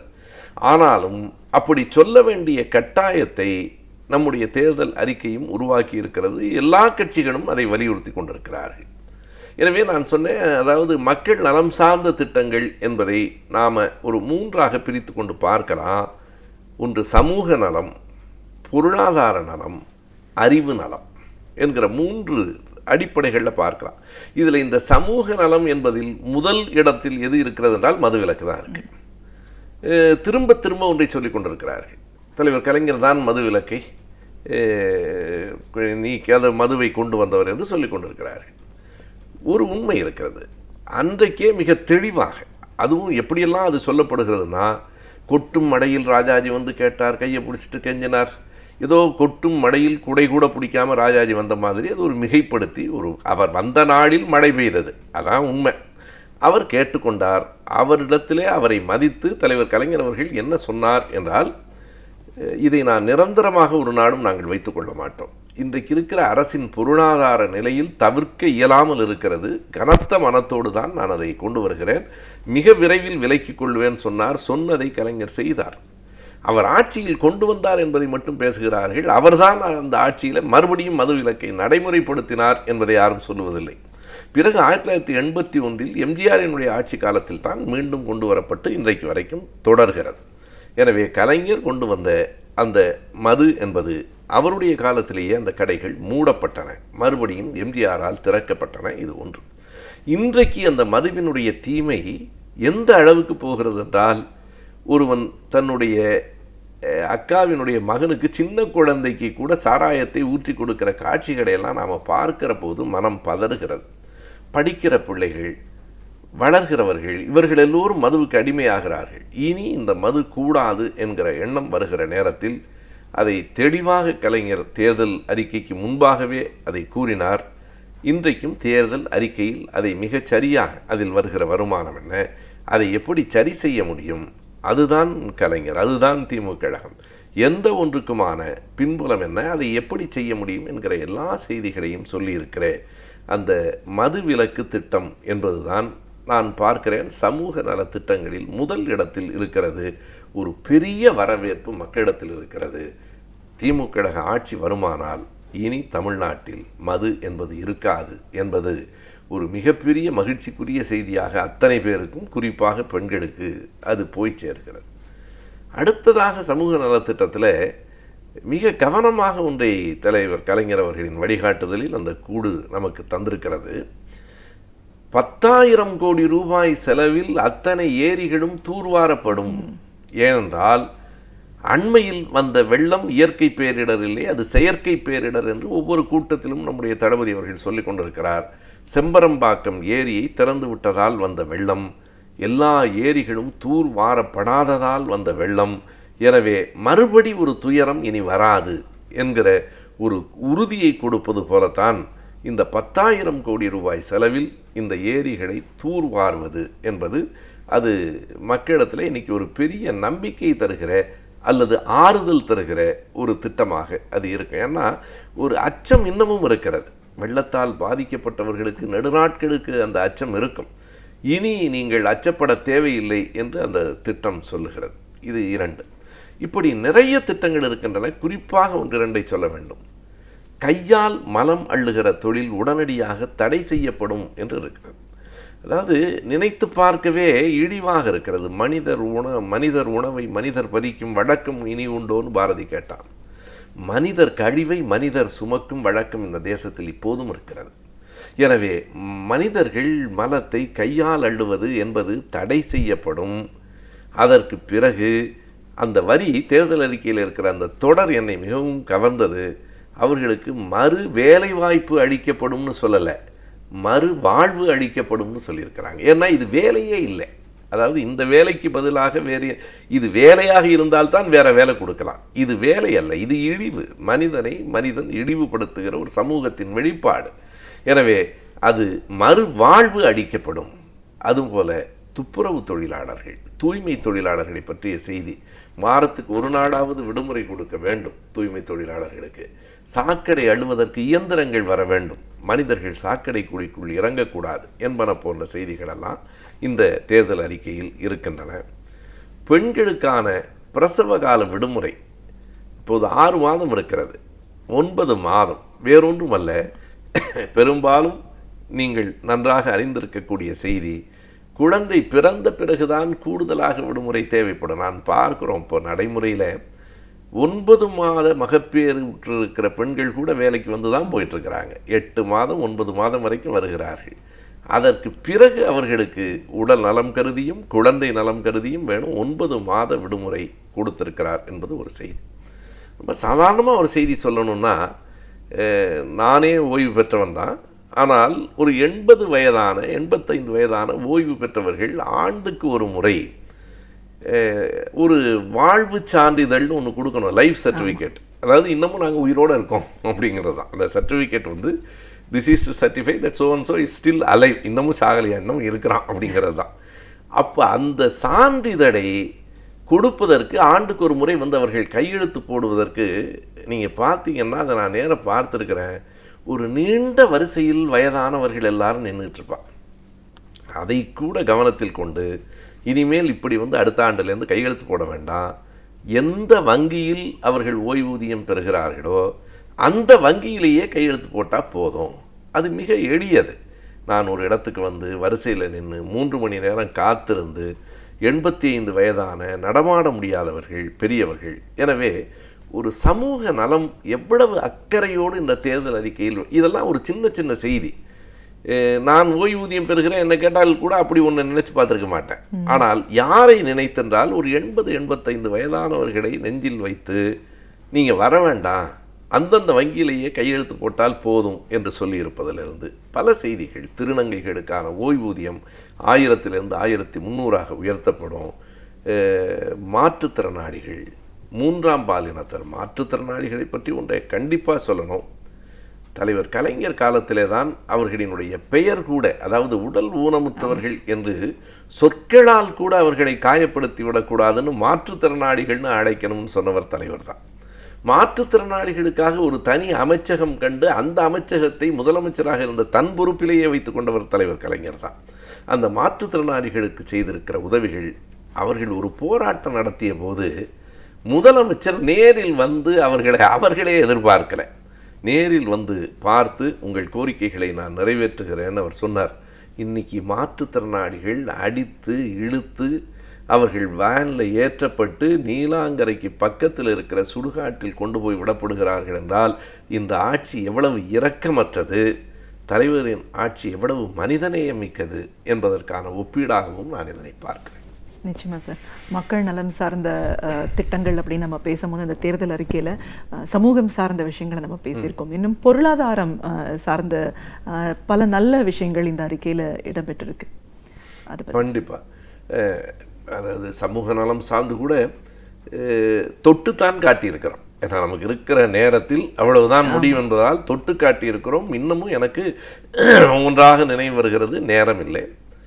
பொருளாதார வளம் என்று எடுத்துக்கொண்டால் ரொம்ப உடனே சற்றுன்னு எல்லோருக்கும் புரிகிற செய்தி, இனி பால் விலை 7 ரூபாய் லிட்டருக்கு குறையும். மற்ற பொருளெல்லாம் பருப்போ அரிசியோ தினம் வாங்குவதல்ல, பால் தினந்தோறும் வாங்குகிறோம், ஒவ்வொரு வீட்டுக்கும் வாங்குகிறோம். பொதுவாக என்ன வாக்குறுதிகள் தேர்தல் அறிக்கையில் சொல்லப்படும் என்றால், இனி விலை உயர்த்தப்படாது என்று தான் சொல்லப்படும். இருக்கிற விலை குறைக்கப்படும் என்று சொல்லியிருக்கிற தேர்தல் அறிக்கை. எப்போதிலிருந்து? ஆட்சிக்கு வந்த மறுநாளிலிருந்து இனிமேல் பால் லிட்டர் 1 லிட்டருக்கு 7 ரூபாய் குறையும் என்பதை விட நெஞ்சில் பால் வார்க்கும் செய்தி வேற என்ன இருக்க முடியும்? எடுத்த உடனே ஒரு சின்ன செய்தி. பெரிய அளவில் நீங்கள் பார்த்தால் இந்த அறிக்கையே ஒரு வேளாண்மையை நெஞ்சில் வைத்துக்கொண்டு எழுதப்பட்ட அறிக்கை என்று நாம் சொல்லலாம். வேளாண் மக்களுக்கு விவசாயிகள், ஏன்னா இந்தியா ஒரு விவசாயம் சார்ந்த நாடு, விவசாயிகளுக்கு சொல்லப்பட்டிருக்கிற உரிமைகள் நான் அடிப்படையாக இப்படி சொல்லணும். ஒரு தொழில் சார்ந்துதான் ஒரு நாட்டின் பொருளாதாரம். தொழில் என்பதில் தமிழ்நாட்டின் பாரம்பரிய தொழில்கள் 3 தான். ஒன்று உழவு, இன்னொன்று நெசவு, 3வது மீன்பிடி தொழில். ஏன்னா எல்லா இடத்துலையும் நீங்கள் மத்திய பிரதேசத்துக்கு போனால் மீனவர்கள் இல்லை. தமிழகம் ஒரு நீண்ட கடற்கரையை கொண்ட ஒரு மாநிலம். எனவே உழவு, நெசவு, மீன்பிடி தொழில், இந்த 3 தொழிலாளர்களுக்கும் இந்த தேர்தல் அறிக்கையில் சொல்லப்பட்டிருக்கிற அளவுக்கு ஊக்கம் தருகிற செய்திகள் வேறு எல்லா இடத்துலையும் கிடச்சிருமான்னு எனக்கு தெரியல. அடிப்படையில் என்னவெல்லாம் இருக்கிறது என்றால், விவசாயத்தை நான் 3ஆக பார்க்கிறேன். ஒன்று, அவர்களுக்கு அரசின் செலவில் மின்சாரம், அவர்களுக்கான பயிர்க்கடன் அனைத்தும் ரத்து, கொள்முதல் விலை கூடுதலாக கொடுக்கப்படும், சந்தைப்படுத்தலில் அரசு உதவும். ரொம்ப ஒரு நிர்வாகம் MBA படிக்கிற மாணவர்கள் போல அது உற்பத்தி, விநியோகம், அதனுடைய வருமானம் என்கிற ஒவ்வொரு துறை சார்ந்தும் கொள்முதலில் குறிப்பிட்டே சொல்லப்பட்டிருக்கிறது. நெல் ஒரு குவிண்டாலுக்கு இன்றைக்கு 1520 ரூபாய் தான் இந்த அரசு கொடுக்கிறது. இதெல்லாம் மத்திய அரசிடமிருந்து பெறுகிற உதவியும் சேர்த்து 1520. அது உடனடியாக 2000 ரூபாய் ஆக்கப்படும், படிப்படியாக 2500 ஆக்கப்படும். இது நெல்லுக்கு. கரும்பு ஒரு டன் 2850 தான் நீ கொடுக்கப்படுது. உடனடியாக அது 3500 ரூபாயாக ஒரு டன்னுக்கு கரும்புக்கு கொடுக்கப்படும். இப்படி கொள்முதல் விலை கூட்டப்படுகிறது. அவர்கள் சந்தைப்படுத்தலுக்கு உதவுகிறார்கள். பயிர்க்கடனை ரத்து செய்தது கலைஞர் செய்து காட்டிய ஒன்று.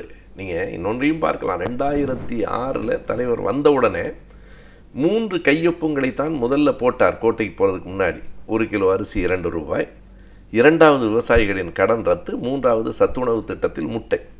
2வது அந்த விவசாயிகளுக்கு கடன் ரத்து என்றால் 6766 கோடி ரூபாய் கடன் ரத்து செய்து ஏறத்தாழ 21 லட்சம் விவசாயிகள் அதனால் பயன்பெற்றார்கள். இதில் நான் ரொம்ப அடிப்படையாக இந்த தொலைக்காட்சியை பார்த்து கொண்டிருக்கிறவர்களுக்கு நான் கேட்க விரும்புகிறேன். இந்த 21 லட்சம் விவசாயிகளும் திமுக காரணா? பொதுவானவர்கள் பயன்பெறவே இல்லையா? அதிமுகவை சேர்ந்தவர்கள் பயன்பெறவில்லையா? உண்மையை சொன்னால் அதிமுகவை சேர்ந்த விவசாயிகள் தான் கூடுதலாக பயன்பெற்றார்கள். ஏன்னா அவர்கள் அந்த கடன் எல்லாம் 2001-6 வாங்கின கடன். அவர்கள் ஆட்சி காலம் அவர்களுக்கு தான் கூடுதலாக கொடுக்கப்பட்டது. அதை பற்றியெல்லாம் கவலைப்படாமல் அந்த பயிர்க்கடனை ரத்து செய்தது போல இப்போதும் சிறு குறு விவசாயிகளின் கடன் முழுவதும் ரத்து செய்யப்படும் என்பது இவை எல்லாமே வேளாண் மக்களுக்கான ஒரு திட்டம், பொருளாதார முன்னேற்றத்துக்கான திட்டம். இந்த பக்கத்தில் பார்த்தா நெசவாளர்களுக்கு இலவசமான மின்சாரம். எப்போதும் நெசவு தொழில் இருக்கிறவர்களுக்கு திமுக கழகம் காலகாலமாக உதவி இருக்கிறது, இன்றைக்கு அல்ல. ஒரு கட்டத்தில் 1952 கைத்தறி துணிகள் தேங்கி போயின. திமுக கழக தலைவர்கள் அத்தனை பேரும் தங்கள் தோள்களில் சுமந்து தெரு தெருவாக கைத்தறி துணியை விற்றார்கள். 1953 ஜனவரி 4ஆம் தேதி தமிழ்நாடு முழுவதும் கைத்தறி துணிகள் விற்கப்பட்டன. திருச்சியில் அறிஞர் அண்ணா, சென்னையில் கலைஞர் அவர்கள், காரைக்குடியில் நாவலர், இப்படி ஒவ்வொருவரும் விற்றார்கள். அன்றைக்கு மட்டும் பல்லாயிரக்கணக்கான ரூபாய்க்கு, அன்றைக்கு 100 ரூபாய் என்பதே 53 பெரிய தொகை, பல்லாயிரக்கணக்கான ரூபாய்க்கு அவை விற்றன. தேங்கி கிடந்த கைத்தறி துணிகள் விற்பனையாகின. முடங்கி கிடந்த நெசவாளர்களின் வாழ்வு மேம்பாடு பெற்றது. எனவே இது நமக்கு தொடர்ச்சியான. மீனவர்களை பொறுத்தளவு இந்த 3 தொழில் சொன்னேன், உழவு, நெசவு, மீன்பிடி தொழில். மீனவர்களை அவர்களை பழங்குடி மக்கள் என்று அறிவிப்பதற்கான முயற்சிகள் மேற்கொள்ளப்படும். ஷெட்யூல்டு ட்ரைப், அதன் மூலமாக ஏராளமான நன்மைகள் அந்த மக்களுக்கு வந்து சேரும். 5 லட்சம் வீடுகள் கட்டி கொடுக்கப்படும் இன்றைக்கு அவர்கள் சொல்லியிருக்கிற செய்தி.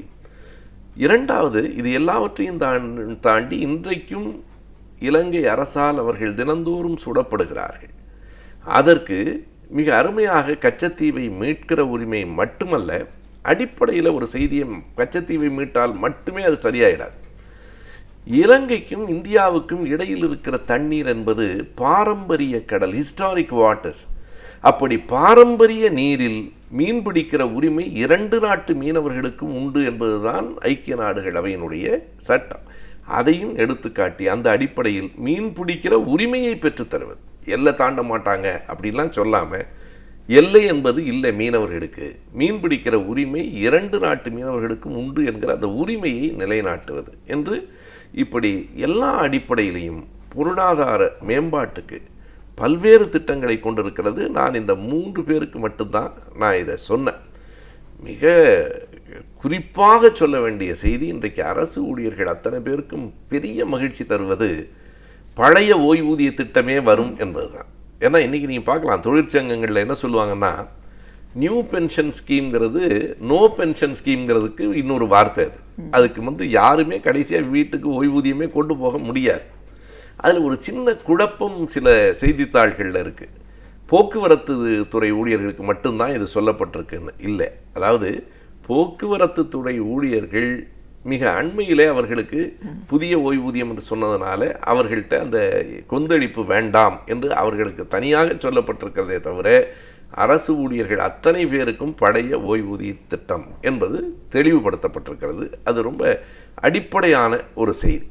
அதுபோல் இந்த மின் கட்டணம், அதில் சில பேர் என்ன கேட்குறாங்க, 2 மாதத்துக்கு ஒரு தரம் கட்டுறது, 1 மாதத்துக்கு ஒரு தரம் கட்டினா என்னன்னு கேட்குறாங்க. இரண்டுக்கும் இடையில் பெரிய வேறுபாடு இருக்குது. அந்த ஸ்லாப்னு சொல்லுவாங்க, அடுக்கு, 100 யூனிட் வரைக்கும் ஒரு கட்டணம், 101லேருந்து 200 வேறு, 201லேருந்து 500 வேறு. இதில் என்ன ஒரு செய்தி என்றால், நான் சும்மா ஒரு எடுத்துக்காட்டுக்கு சொல்கிறேன், ஒரு எளிமையாக கணக்குக்காக. இப்போ 100 யூனிட் வரைக்கும் 1 ரூபான்னு வச்சுங்க, 101லேருந்து 200 2 ரூபான்னா, இப்போ ஒருத்தர் 120 யூனிட் பயன்படுத்தி இருக்கிறான். முதல் 100க்கு 100 ரூபா, அடுத்த 20க்கு 20 × 2 40, 140 அல்ல, 100 தாண்டின உடனே முதல் யூனிட்டிலிருந்து 120 வரைக்கும் 2 ரூபா தான். எனவே 120 யூனிட் பயன்படுத்தியவர்கள் 240 ரூபா கட்டணும்.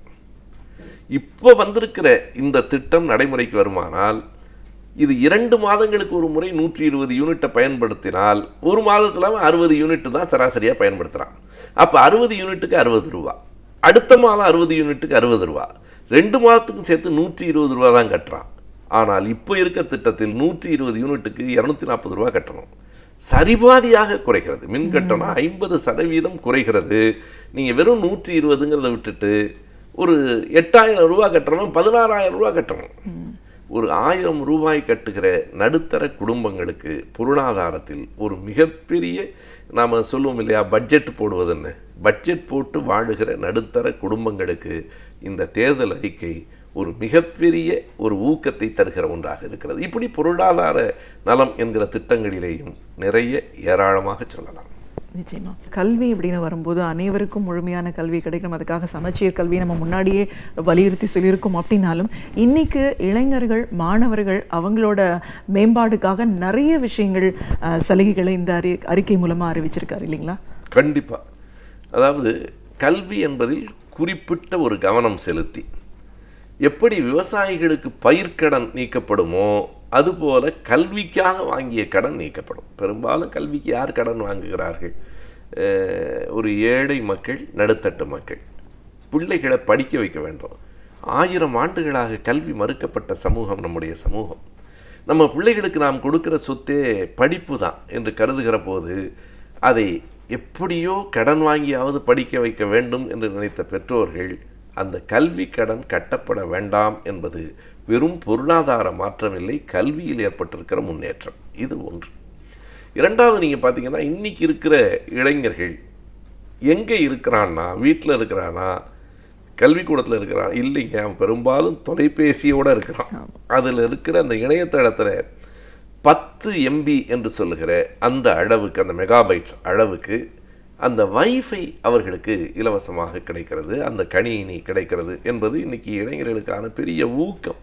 நமக்கே கூட, எனக்கு என்னுடைய அனுபவத்திலேருந்து, நான் இன்னொரு நாட்டிலேருந்து வந்து லண்டன் ஹீத்ரூ விமான நிலையத்திலேருந்து மாறி வரணும். 3-4 மணி நேரம் நான் ஹீத்ரூ விமான நிலையத்தில் உட்கார்ந்துருக்கிறேன். அப்போது அங்கே இந்த விமான நிலையத்தில் எல்லா இடங்களிலும் you can avail free wifi என்று இருந்தது. நான் போட்டு பார்த்த உடனே வைஃபை வந்துடுச்சு. எனக்கு 3 மணி நேரம் போனதே தெரியல. ஏராளமான செய்திகளை என்னால் படிக்கவும், கேட்கவும், பார்க்கவும் முடிகிறது. எனவே அதுபோல் இன்றைக்கு கல்வி நிறுவனங்களில், பொது இடங்களில், பேருந்து நிலையங்களில் இந்த வைஃபை என்று சொல்லுகிற அதற்கான இணையதள வசதியை தரப்போகிறோம் என்று சொல்வது ஒரு பெரிய இளைஞர்களுக்கு ஒரு ஆர்வத்தை கொண்டு வருகிற செய்தி. அதாவது இன்னமும் சரியாக சொல்லப்போனால், ஏதோ ஒரு புது பூச்சாண்டி ஒன்று காட்டிகிட்டு இருக்கிறாங்க. 1,70,00,000 பேர் புதிய வாக்காளர்கள், இளைஞர்கள். இளைஞர்களுக்கு எங்களுக்கு என்ன பிரச்சனை? திமுகவை நோக்கித்தான் இளைஞர்கள் வருவார்கள் என்பது இயல்பானது. அதையும் தாண்டி இந்த தேர்தல் அறிக்கை அவர்களை ஈர்க்கிற ஆற்றல் உடையதாக இருக்கிறது. அவர்களுக்கான இந்த செய்திகள், கல்வி சார்ந்து பல மாற்றங்கள், சமச்சீர் கல்வியில் கூட மறுபடியும் ஆய்வு நடத்தப்பட்டு அது மறுபடியும் செம்மைப்படுத்தப்பட வேண்டும் என்கிற செய்தி இருக்குது. நாம் எண்ணி பார்க்கலாம், சமச்சீர் கல்வியை கொண்டு வரக்கூடாது என்பதற்காக இப்போது இருக்கிற அரசு எத்தனை முயற்சி எடுத்தது. உச்சநீதிமன்றம் வரைக்கும் போய் மோதி பார்த்து முடியாமல் திரும்ப வந்து அடித்த புத்தகங்களை வீணாக்கி இப்படியெல்லாம் நடந்துச்சு. அதில் தான் திருவள்ளுவர் படத்தில் கூட ஸ்டிக்கர்லாம் ஒட்டி ஒரு வேடிக்கை பாருங்கள், இந்த ஸ்டிக்கர் ஒட்டி தான் அந்த அரசு தொடங்குச்சு. கடைசியாக வெள்ளம் வரும்போது ஸ்டிக்கர் ஒட்டி தான் அது முடியுது. ஸ்டிக்கரில் தொடங்கி ஸ்டிக்கரில் முடிகிறது. எனவே இப்படிப்பட்ட இந்த சமச்சீர் கல்வியை மறுபடியும் செம்மைப்படுத்துகிற அந்த திட்டமும் இருக்குது. இன்னொரு செய்தியை சொல்லணும்னா, நான் கல்லூரியில் 21 ஆண்டுகள் ஆசிரியராக இருந்தேன். கல்லூரியில் இப்போது என்ன இருக்கிறதுனா, துணை பேராசிரியர், இணை பேராசிரியர்னு 2 பொறுப்பு இருக்கே தவிர பேராசிரியர் இல்லை. ஆனால் வெளி மாநிலங்களிலெல்லாம் துணைவேந்தர் ஆகணும்னா ஒரு 10 ஆண்டு காலம் பேராசிரியராக இருந்திருக்க வேண்டும் என்று ஒரு தகுதிக்கான குறிப்பு இருக்குது. இதனால் தமிழகத்தில் இருக்கிற தகுதி வாய்ந்த பேராசிரியர்கள் பலர் துணைவேந்தராக போக முடியல. இப்போது அதுலேயும் ஒரு மாற்றத்தை இந்த தேர்தல் அறிக்கை சொல்லுகிறது. 8 ஆண்டுகள் இணை பேராசிரியர், ரீடர்னு சொல்கிறோம், 8 ஆண்டுகள் இணை பேராசிரியராக இருந்தால் அவர் பேராசிரியர் என்று அழைக்கப்படுவார். எனவே 10 ஆண்டுகள் பேராசிரியராக இருக்கிறவர்கள் துணைவேந்தர்கள் பொறுப்புக்கு போய் சேர முடியும். இப்படியெல்லாம் ஒரு கல்வி சார்ந்தும் பல திட்டங்கள் இந்த அறிக்கையில் இருக்கின்றன. ஏனென்றால் என்னதான் பொருளாதாரம் இருந்தாலும், என்னதான் உடல் நலம் இருந்தாலும் அறிவற்ற சமூகம் முன்னேற முடியாது. எனவே அறிவு சார்ந்த வளர்ச்சி என்பது ஒரு சமூகத்தினுடைய அடிப்படை வளர்ச்சியில் ஒன்றாக இருக்கிறது. எனவே சமூக நலம் சார்ந்தும் பொருளாதார நலம் சார்ந்தும் அறிவு நலம் சார்ந்தும் திட்டங்கள் இந்த தேர்தல் அறிக்கையில் தரப்பட்டிருக்கின்றன. நிச்சயமா ஆரம்பத்திலேயே தேர்தல் அறிக்கை பற்றி பேசும்போது இதை நீங்கள் வகைப்படுத்தி சொல்லியிருந்தீங்க. மக்கள் நலம் சார்ந்துன்னு சொல்லி கொள்கை ரீதியாகவும் பல விஷயங்களை சிந்திச்சு இந்த அறிக்கையில் தெரிவிச்சிருக்காருன்னு. திமுக தேர்தல் அறிக்கை அப்படின்னு வரும்போது எந்த மாதிரியான கொள்கை ரீதியான விஷயங்களை முன்வச்சு இந்த அறிக்கை வெளியிடப்பட்டிருக்கு? கொள்கை சார்ந்து திட்டம் இல்லை என்றால் அது திமுகவின் தேர்தல் அறிக்கை இல்லை. கொள்கையின் அடிப்படையில் உருவான இயக்கம். நான் சொன்னேன், இப்போல்லாம் ஒரு கட்சி தொடங்குகிறார்கள், கட்சி தொடங்கி தலைவராகிறார், தலைவரானவுன்னா முதலமைச்சர் ஆகணும்னு நினைக்கிறார், எல்லாருமே கிங் ஆகணுங்கிறார். அப்படி அல்ல. இந்த இயக்கமே அடிப்படையில் ஒரு கொள்கை சார்ந்து தொடங்கப்பட்டது. நான் முதலியே அதை ரொம்ப வரையறுத்து சொன்னேன். இனநலம், மொழி நலம், சமூக நீதி, பகுத்தறிவு, இதுதான் இதனுடைய அடிப்படையான கொள்கை நலம் என்று சொன்னேன். இந்த 4 அடிப்படையிலையுமே இந்த தேர்தல் அறிக்கையில் பல செய்திகள் சொல்லப்பட்டிருக்கின்றன. மத்திய அரசின் ஆட்சி மொழியாக தமிழை ஆக்க வேண்டும். இது எப்போதிலிருந்து நாம் வலியுறுத்துகிறோம்னா, இந்த தேர்தலுக்காக சொல்லலை. 1963 மே மாதம் 5ஆம் தேதி தில்லி மாநிலங்களவையில் அறிஞர் அண்ணா அவர்கள் இதை வலியுறுத்தி பேசினார். ரொம்ப தெளிவாக ஒரு செய்தியை சொன்னார். சுவிட்சர்லாந்து போன்ற ஒரு சின்ன நாட்டில் கூட 4 மொழிகள் ஆட்சி மொழிகளாக இருக்க முடியும் என்றால், இந்தியா போன்ற பெரிய நாட்டில் ஏன் இந்த 14 மொழிகளும்? அண்ணாவின் காலத்தில் 8வது அட்டவணையில் ஏற்றுக்கொள்ளப்பட்ட மொழிகள் 14, ஏன் 14 இருக்கக்கூடாதுன்னு கேட்டார். அப்போது அவருக்கு சொல்லப்பட்ட விடை, இது நடைமுறையில் சாத்தியமில்லை என்றார்கள். இன்றைக்கு அறிவியல் தொழில்நுட்பம் வந்திருக்கிறது, வளர்ந்திருக்கிறது, அறிவியல் நடைமுறையிலும் அது சாத்தியம். இன்றைக்கு 14 என்பது 8வது அட்டவணையில் 22 மொழிகளாக ஏற்கப்பட்டிருக்கின்றன. நாம் இப்போதும் அந்த கோரிக்கையை வைக்கிறோம். 22 மொழிகளும் ஆட்சி மொழிகளாக ஏற்கப்பட வேண்டும். நாம் நம்முடைய தமிழுக்காக மட்டும் வாதிடவில்லை, இந்தியாவில் இருக்கிற எல்லா தாய்மொழிகளுக்காகவும் வாதிடுகிறோம். இந்த கோரிக்கையை அறிஞர் அண்ணா மட்டுமில்லை, பிறகு முரசொலி மாறனவர்கள் இதை கோரிக்கையை வலியுறுத்தி நாடாளுமன்றத்தில் பேசியிருக்கிறார். மிக அண்மையில் திமுக கழகத்தின் சார்பில் திருச்சி சிவா அவர்கள் தனிநபர் மசோதாவாக அதனை கொண்டு வந்து அதனை பேசியிருக்கிறார். எனவே அது இன்றைக்கு தேர்தல் அறிக்கையிலும் இருக்கிறது. நாம் வலியுறுத்துவோம் என்றால் திமுக கழகத்தின் ஆட்சியிலே தான் தமிழ் செம்மொழி என்று அறிவிக்கப்பட்டது. யாராலும் மறுக்க முடியாது. அது ஒரு 100 ஆண்டு கால போராட்டம். பரிதிமார் கலைஞரிலே தொடங்கி அத்தனை பேரும் மறைமலையடிகளார் என்று நாம் வரிசைப்படுத்தினால் ஒரு பெரிய பட்டியல். செம்மொழி என்று தமிழை செம்மொழியாக ஆக்க வேண்டும் என்பதல்ல, தமிழ் செம்மொழி தான், அந்த செம்மொழி என்று அறிவிக்க வேண்டும். அப்படி செம்மொழி என்று அறிவிப்பதன் மூலமாக எத்தனை நன்மைகள் இருக்கின்றன என்று நாம் பட்டியலிடலாம். நான் சுருக்கமாக சொல்கிறேன். எனவே செம்மொழியாக்கிய திமுக கழகம் இப்போது தமிழை மத்தியில் ஆட்சி மொழியாக்கவும் நாங்கள் முயற்சி செய்வோம் என்று சொல்லியிருக்கிறார்கள். பிறகு நீதிமன்றத்தினுடைய மொழியாக தமிழை ஆக்க வேண்டும். ஏற்கனவே அதற்கான சட்டங்கள் இருக்கின்றன. எத்தனை முறை நாம் அதனை வலியுறுத்தி கடிதங்கள் எழுதியிருக்கிறோம், வலியுறுத்தி பேசியிருக்கிறோம் என்பதும் அந்த தேர்தல் அறிக்கையில் குறிப்பிடப்பட்டிருக்கிறது. எனவே அதனையும் குறிப்பிட்டு, எனவே மத்தியில் தமிழை ஆட்சி மொழியாக்க வேண்டும். அடிப்படையில் இவற்றுக்கெல்லாம் ஒரு மாநில சுயாட்சி வேண்டும். 1969 ராஜமன்னார் தலைமையில் 2 நீதிபதிகளை கொண்டு 3 பேர் கொண்ட குழுவை அமைத்தது திமுக கழகம்தான். பிறகு வெங்கடாசலையா கமிஷனை அமைத்ததும் திமுக கழகம்தான். எல்லாவற்றையும் தாண்டி 2007 மத்திய அரசில் வலியுறுத்தி, அன்றைக்கு காங்கிரஸ் அரசு இருந்தது, நம்முடைய கூட்டணி அரசாக இருந்தது, நீதிபதி பூஞ்சி தலைமையிலும் மாநில சுயாட்சிக்கான குழு அமைக்கப்பட்டு அதனுடைய பரிந்துரைகள் இருக்கின்றன. அவற்றை நடைமுறைப்படுத்த வேண்டும் என்பதும் கொள்கை சார்ந்த ஒரு திட்டமாக இருக்கிறது. இன்னொரு பெரிய செய்தி, உலக பல்கலைக்கழகங்களில் தமிழுக்கான இருக்கைகளை கொண்டு வர முயற்சி செய்வோம் என்கிற வரி ரொம்ப மேலோட்டமாக போகிற போக்கில் நாம் தள்ளிவிட முடியாது. இன்றைக்கு நான் பார்க்குறேன், அமெரிக்காவில் சான் பிரான்சிஸ்கோவுக்கு போகிற போது ஒரு பல்கலைக்கழகத்தில் அங்கே தான் பேராசிரியர் ஜார்ஜ் இருக்கிறார். 9 மாணவர்கள் தமிழில் ஆய்வு செய்து கொண்டிருந்ததை நான் பார்த்தேன். அதுபோலவே திருமந்திரத்தை ஒரு வெள்ளைக்காரர் ஆராய்ச்சி பண்ணிட்டு இருக்கிறார். அதுபோல் அண்மையில் லண்டனில் இருக்கிற திருவள்ளுவர் தமிழ்ச்சங்க பள்ளிகளினுடைய ஆண்டு விழாவுக்கு போன போது ஒரு செய்தி எனக்கே வியப்பாக இருந்தது. அங்கே படிக்கிற தமிழ் பிள்ளைகளுக்கெல்லாம் தமிழில் தேர்வு வைத்து சான்றிதழ் வழங்குகிறார்கள். யார் என்றால் லண்டனில் இருக்கிற கேம்பிரிட்ஜ் பல்கலைக்கழகம் தேர்வு நடத்துகிறது. நானே கேட்டேன், கேம்பிரிட்ஜ் பல்கலைக்கழகம் எப்படி தமிழில் தேர்வு நடத்தி, அவர்கள் தேர்வு நடத்தி சான்றிதழ் கொடுக்கிற காரணத்தினால இங்கிலாந்து முழுவதும் இருக்கிற எல்லா பல்கலைக்கழகத்திலும் அந்த சான்றிதழ் ஏற்றுக்கொள்ளப்படுகிறது. மிக தொன்மையான ஏறத்தாழ 700 ஆண்டுகளுக்கு முன்னால் தொடங்கப்பட்ட கேம்பிரிட்ஜ் பல்கலைக்கழகம் இன்றைக்கு தமிழில் தேர்வு நடத்துகிறது என்றால், தமிழ் செம்மொழி என்ற தலைவர் கலைஞரால் ஆக்கப்பட்டதால் உலகத்திலே இருக்கிற தமிழர்கள் தலை நிமிர்ந்து நிற்கிறார்கள். நான் இன்னமும் சொன்னால், தமிழின் பெருமைக்கு தலைவர் கலைஞர் செய்திருப்பதை அறிவதற்கு நாம் கேம்பிரிட்ஜ் வரைக்கும் போக வேண்டாம், கோட்டூர்புரம் வரைக்கும் போனால் போதும். கோட்டூர்புரத்தில் இருக்கிற அண்ணா நூலகம் தலைமுறையாக தமிழன் தலை நிமிர்ந்து நிற்பதற்கான ஒரு செல்வம், பெரும் செல்வம். அதை கூட சீர்குலைக்கத்தான் இந்த அரசு முயற்சி செய்தது.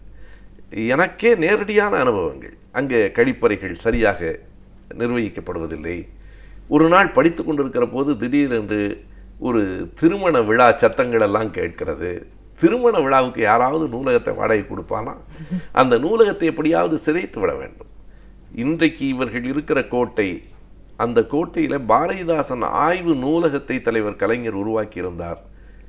எங்கேயும் கிடைக்காத ஏடுகள் மட்டுமல்ல, ஏட்டுச் சுவடிகள் எல்லாம் எங்கே இருக்குன்னே தெரியல. அனைத்தையும் கட்டி எந்த மூலையில் போட்டிருக்கிறார்கள். கண்ணகி சிலை கண்காட்சியகத்தில் கையொடிந்து கிடந்தது. இந்த ஆய்வு நூலகத்தின் நூல்கள் எங்கே இருக்கின்றனன்னு நமக்கு தெரியல. எனவே இப்படி தமிழ் சிதைக்கப்பட்டிருக்கிறது. இந்த ஆட்சியில் உலகம் முழுவதும் பல்கலைக்கழகங்களில் தமிழ் இருக்கைகள் கொண்டு வருவதற்கு முயற்சி செய்வோம் என்று. இன்னமும் சுருக்கமாய் சொல்லணும்னா, திருக்குறளை தேசிய நூலாக ஆக்க வேண்டும் என்று எங்கள் அரசு வந்தால் அது மத்திய அரசை வலியுறுத்தும். திருக்குறள் ஆய்வு மையத்தை உருவாக்கும். ஏனென்றால் திருக்குறள் தான் நம் முகம், திருக்குறள் தான் நம் முகவரி. எனவே திருக்குறளை தேசிய நூலாக ஆக்க வேண்டும். இப்படிப்பட்ட திட்டங்களெல்லாம் இந்த கொள்கை அறிக்கையில் இருக்கின்றன. சுருக்கமாக ஒன்றை சொல்ல வேண்டும். இனி வரும் நாள்களில் திமுகவினுடைய ஆட்சி ஏற்படுமானால், தந்தை பெரியார் பிறந்த நாள் பகுத்தறிவு திருநாள், தலைவர் காமராஜர் பிறந்த நாள் கல்விக்கான ஒரு நாள், அறிஞர் அண்ணாவின் பிறந்த நாள் தமிழர் எழுச்சி நாள் என்று கொண்டாடப்படும் என்று சொல்லியிருக்கிறார்கள். சில பேர் கேட்பான், இந்த பேர் வச்சுட்டா போதுமா, தமிழர் எழுச்சி நாள்னா போதுமா, பகுத்தறிவு நாள்னா போதுமா என்று. ஓர் அரசு இந்த நாளை பகுத்தறிவு நாள் என்று சொல்லுகிற போது அது வெறும் பெயர் சூட்டல் இல்லை. அந்த நாளில் அது தொடர்பான கருத்து பரப்புரைகள் நடக்கும். அதற்காக அரசினுடைய நிதி பயன்படுத்தப்படும். பகுத்தறிவை அரசே பயன்படுத்துகிற, அரசின் மூலமாகவே பகுத்தறிவு கருத்துகள் பரவுகிற ஒரு நல்ல நிலை ஏற்படும். இது வெறும் பெயர் சூட்டுவதல்ல, அது அந்த பெயரின் அடிப்படையில் செயல்களுக்கான தொடக்கம் என்று நான் பார்க்கிறேன். எனவே கொள்கையிலிருந்தும் நழுவி விடாமல் மிக அழுத்தமாய் சரியாய் இந்த செய்திகளை எல்லாம் இந்த தேர்தல் அறிக்கை முன்வைத்திருக்கிறது. மக்கள் நலம் என்பது எங்களின் முதன்மையான நோக்கம். கொள்கைகளையும் ஒரு நாளும் விட்டு கொடுத்து விட்டல்ல, கொள்கைகளை எதிர்க்கிறவர்கள் மீது திணித்தும் அல்ல, கொள்கைகள் சார்ந்தும் திட்டங்களை கொண்டு வர வேண்டும் என்பதும் இந்த தேர்தல் அறிக்கை நமக்கு தருகிற செய்தி. நிச்சயமா சார். தேர்தல் வரக்கூடிய இந்த ஒரு சூழல்ல நீங்க நேரடியாக பிரச்சாரத்துக்கு போன அனுபவம் இருக்கு. அங்க மக்கள் மத்தியில் எந்த மாதிரியான ஒரு எழுச்சி ஏற்பட்டிருக்கிறத பார்த்துருக்கீங்க? மிகச்சரியாக சொன்னால், நான் மிகைப்படுத்தாமல் சொல்லுகிறேன், இந்த தேர்தல் அறிக்கை ஒரு குறைந்த அளவிலாக நாம் வைத்துக்கொண்டால் கூட 2-3 விழுக்காடு வாக்குகளை உடனடியாக நம் பக்கம் கொண்டு வந்து சேர்த்திருக்கிறது. நம்முடைய மதிப்பிற்குரிய புதிய தமிழகம் டாக்டர் கிருஷ்ணசாமி அவர்கள் 10 விழுக்காடு என்று சொல்கிறார். அது அவருடைய பார்வை. நான் மிகைப்படுத்தாமல் சொல்லுகிறேன், 2-3% வாக்கு. ஏனென்றால் ஒவ்வொரு சதவீத வாக்கும் தேர்தலில் மிகப்பெரியது. அந்த அளவுக்கு ஒரு பெரிய ஈர்ப்பை இந்த தேர்தல் அறிக்கை தொடக்க நிலையில் கொண்டு வந்திருக்கிறது. ஆனால் இதனுடைய போக்கில் இன்னமும் மக்களிடம் இந்த தேர்தல் அறிக்கைகள் முழுமையாக போய் சேர்கிற போது, விளக்கங்கள் திரும்ப திரும்ப சொல்லப்படுகிற போது, நான் முதல்லையே சொன்னேன், 2 மாதத்துக்கு ஒரு தரம் கட்டினா என்ன, மாதம் ஒரு முறை கட்டினா என்னன்னு ஒருத்தர் என்கிட்ட கேட்டார். அதில் இருக்கிற வேறுபாட்டை சொன்ன உடனே அவருக்கு அதில் இவ்வளவு பயன் இருக்கிறதா என்று தோன்றுகிறது. எனவே அப்படி மேலும் மேலும் சொல்ல சொல்ல, நீங்கள் முதல்ல சொன்னீங்க தேர்தல் அறிக்கை கதாநாயகன், ஆங்கிலத்தில் தேர்தல் அறிக்கை தான் ஹீரோம்பாங்க, இந்த தரம் அது சூப்பர் ஹீரோ, அதுதான் மிகப்பெரிய கதாநாயகனாக இன்றைக்கு இருக்கிறது. அதில் பல புதிய செய்திகளும் இருக்கின்றன. ஒரு வெளிப்படைத்தன்மை, டிரான்ஸ்பரன்சின்னு சொல்கிறோமே, துணிச்சல் உள்ளவர்களால் தான் அப்படி சொல்ல முடியும். இந்த அறிக்கை சொல்லுகிறது, எப்படி நாடாளுமன்றத்தினுடைய நடவடிக்கைகள் நேரலையாக தொலைக்காட்சியில் காட்டப்படுகிறதோ அப்படி சட்டமன்றத்தினுடைய நடவடிக்கைகளும் நேரடியாக மக்களுக்கு தொலைக்காட்சியில் நேரலையாக காட்டப்படும். பார்க்கட்டும், மக்களே பார்க்கட்டும். நாங்கள் நியாயமாகவும் நாகரிகமாகவும் நடந்து கொள்வோம் என்கிற துணிச்சல் எண்ணம் யாருக்கு இருக்கிறதோ அவர்களால் தான் இப்படி சொல்ல முடியும். நீங்கள் 2011 2016 வரைக்கும் சட்டசபை நடந்த அழகை நேரலையில் காட்ட முடியுமா? காட்டியிருந்தால் மக்களால் பொறுத்து கொள்ள முடியுமா? சட்டசபையே வேண்டான் மக்கள் முடிவுக்கு வந்திருப்பான். இப்படி ஒரு அடிதறியும் கூச்சலும் வெறும் துதிபாடுகிற பஜனை மடவுமாக ஒன்று இருக்குமானால், சட்டமன்றம் என்பது ஒரு அறிவார்ந்த அவை. எதிர்க்கட்சிகளுக்கு கூடுதல் நேரத்தை ஒதுக்குவது தலைவர் கலைஞர் அவர்களினுடைய பண்பாடு. தலைவரும் தளபதியும் சட்டமன்றத்தில் எப்படி இருந்தார்கள், எப்படி அமைச்சர்களாக இருக்கிற போது முதலமைச்சராகவும் துணை முதலமைச்சராகவும் இருக்கிற போது எப்படி நடத்தினார்கள், இந்த 5 ஆண்டுகளில் சட்டமன்றம் எப்படி நடந்தது, வெறும் மேசையை தட்டுவதற்கு மட்டுமா சட்டமன்ற உறுப்பினர்கள், அல்லது முதலமைச்சரை பாராட்டுவதற்கு மட்டுமா? எனவே சட்டமன்றம் என்பது ஒரு அறிவார்ந்த அவை. அது பல்வேறு செய்திகளை எதிர்க்கட்சியினுடைய கருத்தையும் உள்வாங்கிக் கொண்டு மக்களுக்கு நன்மை செய்வதற்காக உருவாக்கப்பட்ட ஒரு இடம். எனவே அது என்ன நடக்கிறது என்பதை மக்களே நேரடியாக பார்க்கட்டும் என்று நேரடியாக ஒளிபரப்புவோம் என்று சொல்லியிருப்பதும், லோக் ஆயுக்தா யாராக இருந்தாலும், முதலமைச்சரிலிருந்து யாராக இருந்தாலும் யார் மீதும் விசாரணை நடத்தலாம் என்கிற அந்த அமைப்பை கொண்டு வருவோம் என்று சொல்லியிருப்பதும், தங்கள் மீதும் கொள்கைகளின் மீதும் தங்களின் நேர்மையின் மீதும் வெளிப்படையான ஒரு போக்கின் மீதும் கொண்டிருக்கிற ஒரு நம்பிக்கையினால் அவை அறிவிக்கப்பட்டிருக்கின்றன என்றுதான் நான் கருதுகிறேன். நிச்சயமா சார், தேர்தல் வரக்கூடிய இந்த ஒரு சூழல்ல திமுக தலைவர் கலைஞர் அவர்களது தேர்தல் அறிக்கை எந்த அளவு மக்கள் மத்தியில் ஒரு பெரிய வரவேற்பை பெற்றதா அமைஞ்சது. இந்த தேர்தல் அறிக்கை வெளியிட்டதுக்கு அப்புறம் இந்த ஓட்டு சதவிகிதம் மக்கள் மத்தியில் கூடுறதுக்கான வாய்ப்பை ஆரம்ப நிலையிலேயே எப்படி உருவாக்கி கொடுத்திருக்கு. தேர்தல் அறிக்கை உருவான விதத்திலிருந்து தலைவர் கலைஞர் அவர்கள் எப்படி சொன்னதை செய்வார்ன்ற நம்பிக்கை மக்கள் மத்தியில் இருக்கு. அதை இந்த முறையும் செய்வார்ன்ற ஒரு நம்பிக்கை எந்த அளவுக்கு கூடுதலாக இருக்கு. இந்த கடந்த கால ஆட்சியில் நடந்த பல விஷயங்களை ஒப்பிட்டு பார்க்கும்போது எவ்வளோ முக்கியமான ஒரு அறிக்கையா இது அமைஞ்சிருக்கு. இந்த அறிக்கை மூலமா மக்கள் நலன் பார்க்கும்போது எவ்வளோ நல்ல திட்டங்கள் தொலைநோக்கு பார்வையோடு இது உருவாக்கப்பட்டது. அதையெல்லாம் நடைமுறைக்கு வரும்போது எவ்வளவு ஒரு வளமான வாழ்வு நம்மளுக்கு கிடைக்கும் அப்படிங்கிறத மக்கள் எதிர்நோக்கி காத்துட்டு இருக்காங்க அப்படின்னு பல விஷயங்களை கருத்துக்களை எங்களோட நீங்க முழுமையா பண்றதுக்கு நன்றி. ரொம்ப நன்றிம்மா. இன்னமும் எனக்கு முழுமையாக சொல்ல முடியவில்லை என்கிற குறை இருக்கிறது. குறிப்பாக நான் ஈழத்தின் மீது மிகுந்த பற்றுடையவன். ஈழத்தில் நடந்த படுகொலைகளுக்கு பொது விசாரணை, சர்வதேச விசாரணை வேண்டும் என்பதும், அங்கே பொது வாக்கெடுப்பு நடத்தப்பட வேண்டும் என்பதுமெல்லாம் கூட நம்முடைய தேர்தல் அறிக்கையில் இருக்கிறது. வெறும் தொட்டு காட்டியிருக்கிற செய்திகள் தான் இவை. மக்கள் அத்தனை பேரும் அந்த தேர்தல் அறிக்கையை படிக்க வேண்டும். தேர்தல் அறிக்கையால் பயன்பெற வேண்டுமென்றால் உதயசூரியனுக்கும் கூட்டணிக்கும் வாக்களிக்க வேண்டும். நன்றி, வணக்கம். நன்றி. தற்போது நிலவி வரும் பரபரப்பான சூழ்நிலையினால் நாம் மன அழுத்தத்திற்கு ஆளாகிறோம். அதிலிருந்து வெளிவந்து நம் மனதை எவ்வாறு சீராக வைத்துக் கொள்ள வேண்டும் என்ற அரிய தகவல்களை நம்மிடையே பகிர்ந்து கொள்ள வந்திருக்கிறார் டாக்டர் நம்பி அவர்கள். நிகழ்ச்சியில் நிறைவு பகுதியாக வரவிருப்பது மனமே மனமே.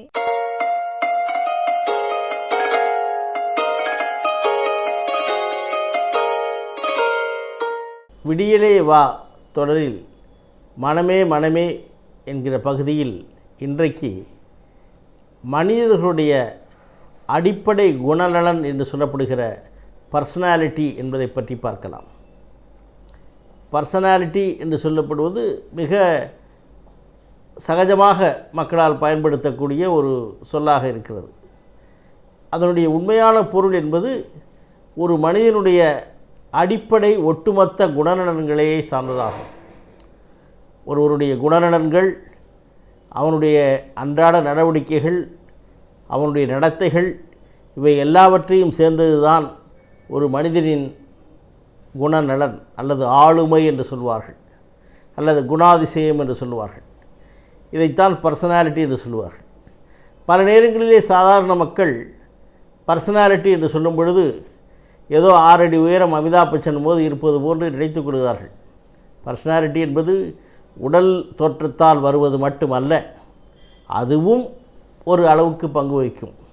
ஆனால் பர்சனாலிட்டி என்று சொல்லப்படுகிற அந்த ஆளுமை என்கிறது ஒரு மனிதனின் ஒட்டுமொத்த திறமைகள், குணநலன்கள், அவனுடைய நடவடிக்கைகளை பொறுத்தே அமையும்.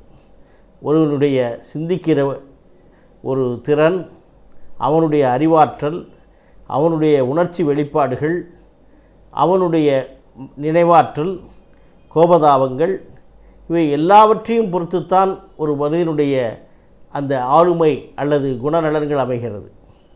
இந்த குணநலன் என்பது மனிதருக்கு மனிதர் வேறுபடக்கூடியது. எல்லோருக்கும் ஒரே மாதிரியான குணநலன் இருப்பதில்லை. எப்படி ஒரு கையிலே 5 விரல்களும் வெவ்வேறு விதத்திலே இருக்கிறதோ, அதேபோல் ஒவ்வொரு மனிதர்களுக்கும் ஒவ்வொரு வித குணாதிசயங்கள் இருக்கும். எல்லோரும் நான் இப்படி இருக்கிறேன், நீ எப்படி ஏன் இல்லை என்று எதிர்பார்க்கக்கூடாது, எதிர்பார்க்க முடியாது. ஏனென்றால் அந்த பர்சனாலிட்டி என்று சொல்லப்படுவது வேறுபடக்கூடியது. அப்படித்தான் இருக்கும். ஒரே மாதிரியான பர்சனாலிட்டி எல்லோருக்கும் அமைவது இல்லை. ஆனால் இந்த குணநலன் அல்லது ஆளுமை என்று சொல்லப்படுகிற பர்சனாலிட்டி ஒரு மனிதனுக்கு எப்படி அமைகிறது என்றால், அது பலவிதமான காரணங்களை உள்ளடக்கியது. அவனுடைய உள் மனதினுடைய ஆற்றல், அவனுடைய சுற்றுப்புற சூழல், அவனுடைய வளர்ப்பு முறை, குடும்பச் சூழல், அவனுடைய வாழ்க்கை தரம், வம்ச வழி மிக முக்கியமானது. இவை எல்லாவற்றையும் பொறுத்துத்தான் ஒரு தனி மனிதனுடைய ஆளுமை அல்லது குணாதிசயம் வளர்கிறது. அந்த ஒரு மனிதனுடைய பர்சனாலிட்டி என்று சொல்லப்படுகிற அந்த ஆளுமை முழுமை அடைவது என்பது ஏறக்குறைய 18 வயதிலே தான் நிறைவு பெறுகிறது. அதுவரை அந்த ஆளுமை முழுமை பெறாது. அப்பொழுதுதான் வளர்ந்து கொண்டிருக்கும். 12 வயதிலே, 13 வயதிலே, 14 வயதிலே வளர்ந்து கொண்டிருக்கும். சுற்றுப்புற சூழலின் தாக்கத்தினால், அவனுடைய அறிவு பெருக்கத்தினால், அவனுடைய நினைவாற்றல் பெருக்கத்தினால், அவனுடைய அனுபவ உணர்வுகளினால், அவன் மற்றவர்களை புரிந்து கொள்வதால், அவனுடைய உணர்ச்சி வெளிப்பாடுகளினால், இப்படி பல்வேறு காரணங்களினால் அவனுடைய ஆளுமை அல்லது பர்சனாலிட்டி கொஞ்சம் கொஞ்சமாக முழுமை பெற்று 18 வயது ஆகும் பொழுது, எப்படி நாம் 18 வயதை ஒரு மனிதன் அடல்ட் என்று சொல்லுகிறோமோ, அல்லாது வயதுக்கு வந்து விட்டான், அவனுக்கு சட்டப்படி உரிமை உண்டு, அவனுக்கு ஓட்டு உண்டு என்று சொல்லுகிறோமோ, அதைப்போல் இந்த பர்சனாலிட்டி என்று சொல்லப்படுவதும் அந்த 18 வயதிலே முழுமை பெற்று விடுகிறது. அதற்கப்புறம் ஒருவருடைய அடிப்படை குணநலன்களை முற்றிலுமாக மாற்றுவது இயலாத காரியம். ஒவ்வொருவருக்கு அமைந்த அந்த ஆளுமை அல்லது குணநலன்கள் அப்படித்தான் இருக்கும் இறுதி வரை. கொஞ்சம் கொஞ்சம் வேணுமானால் மாற்றம் செய்யலாம்.